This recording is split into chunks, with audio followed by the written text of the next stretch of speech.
Akala ko doon ako papasok.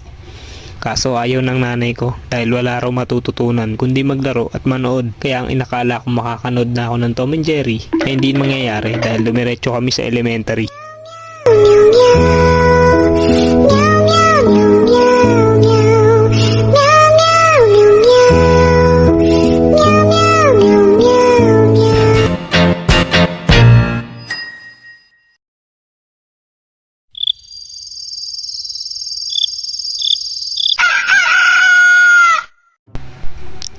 First day of school.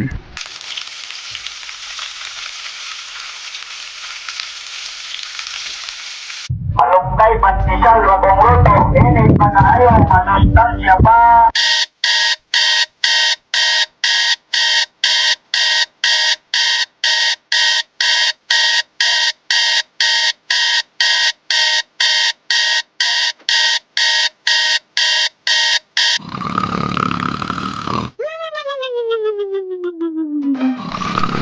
Oh, gising na. Kanina pa yung alarm na tumutunog.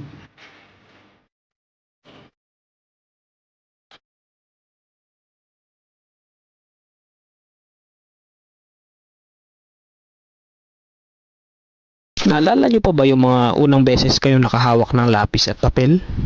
At narinig yung nanay mo na papasok ka na daw sa school sa darating na pasukan. Hindi ka ba kinakabahan dahil baka di ka na makapaglaro sa labas ng bahay nyo kapag nag-aral ka na? Dahil lagi ka nang may hawak na libro imbis na laruan. Ganyan na ganyan yung nasa isip ko noon nung bata pa ako dahil nga sa ipapa-enroll na daw ako. Yes! Akala ko sa kinder pero hindi, diretso grade 1. Aray ko! Oo, diretso grade 1 ako nun. At okay lang ng mga time na yon. Isa pang dahilan, walang kinder sa public school. Pero may daycare, akala ko doon ako papasok. Kaso ayaw ng nanay ko dahil wala raw matututunan kundi maglaro at manood. Kaya ang inakala ko makakanood na ako ng Tom and Jerry ay hindi mangyayari dahil dumiretso kami sa elementary.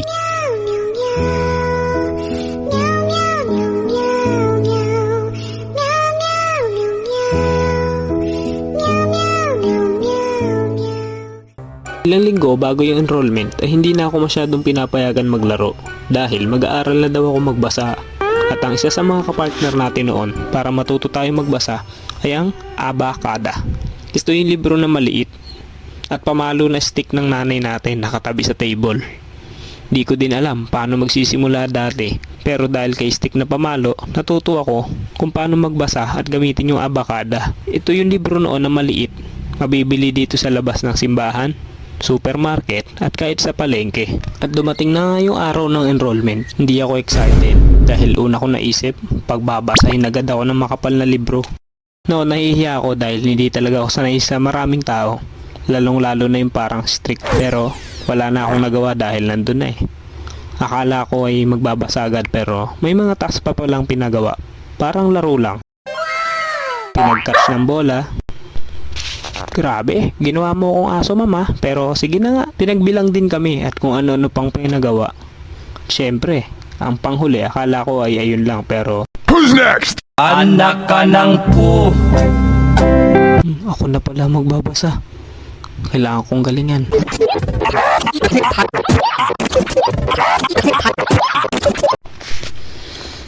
Paglabas ko ng room, feeling ko ako na yung pinakamagaling magbasa na bata. Hindi totoo yan. Siyempre, dahil pwede na nga daw matanggap sa grade 1. Next na target, bilhan ng gamit at uniform. Ito na nga yung time na sinasabi ko sa sarili kong, okay self, wala ka nang kawala, papasok ka na talaga. Hindi na tayo pwedeng makanood ng cartoons pag umaga at makapaglaro ng kung ano-ano sa labas. Bilang bagong student, hindi mawawala yung papagupitan ka ng gupit estudyante. Di ko alam saan nila nakuha yung term na yan pero wala bang gupit teacher? Para kompleto dahil yata sa alam ko kung paano umuwi mag-isa kaya wala akong pakialam kung iwanan ako sa school ng nanay ko sa unang araw ng pasukan. Nung nag-start na yung klase ay ganun pa rin ako tahimik at nag-o-observe sa paligid. Siyempre, di mawawala yung mga kaklase nating bida-bida.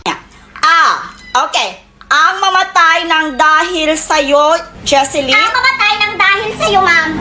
Ibig sabihin po nito ay kabayanihan ng mga Pilipino na isinakripisyo ang kanilang buhay para sa kalayaan ng ating bansang Pilipinas.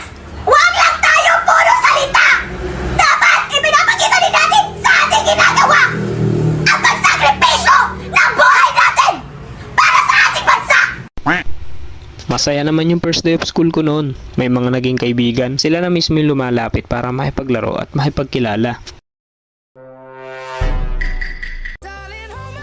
Nothing beats a Jet2 holiday. And right now, you can save £50 per person. That's £200 off for a family of 4. 78% sa inyo ay hindi pa nakaka-subscribe. Kaya ano pang hinihintay mo? Pag-subscribe ka na, walang bayad yan.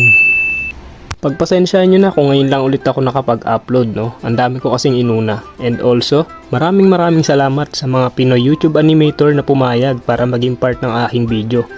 Kay Kuya Jepoy Animation and kay Ate Abby Animated. Maraming salamat nga pala sa inyo at sa mga patuloy na sumusuporta. Thank you. Bye!